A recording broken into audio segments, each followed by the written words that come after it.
చంద్రబాబు సంతోషం కోసమే అక్రమ అరెస్టులు చేయిస్తున్నారని చెవిరెడ్డి భాస్కర్ రెడ్డి ఆరోపణలు. చంద్రగిరి మాజీ ఎమ్మెల్యే చెవిరెడ్డి భాస్కర్ రెడ్డి తనపై తన కుటుంబంపై చంద్రబాబు సంతోషం కోసమే అక్రమ కేసులు బనాయిస్తున్నారని ఆరోపించారు. లిక్కర్ స్కామ్ కేసులో సిట్ అధికారులు అరెస్ట్ చేసిన నేపథ్యంలో ఆయన బహిరంగ లేఖను విడుదల చేశారు. ఈ లేఖను ఆయన కుమారుడు హర్షిత్ రెడ్డి మీడియాకు అందజేశారు.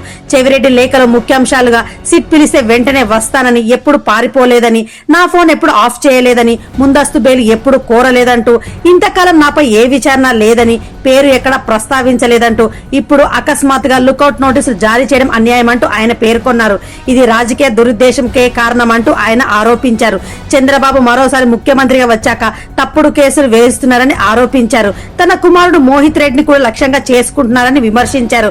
కుటుంబ సభ్యులపై కూడా కేసులు పెట్టాలని కుట్రలు జరుగుతున్నాయని ఆయన ఆరోపించారు. వెంకటేశ్వర స్వామిపై విశ్వాసంతో, జగనన్న ఆశీస్సులతో ధైర్యంగా ఎదుర్కొంటామంటూ లేఖను ముగించారు. ఈ లేఖ ఇప్పుడు రాజకీయ వర్గాల్లో చర్చనీయాంశంగా మారింది.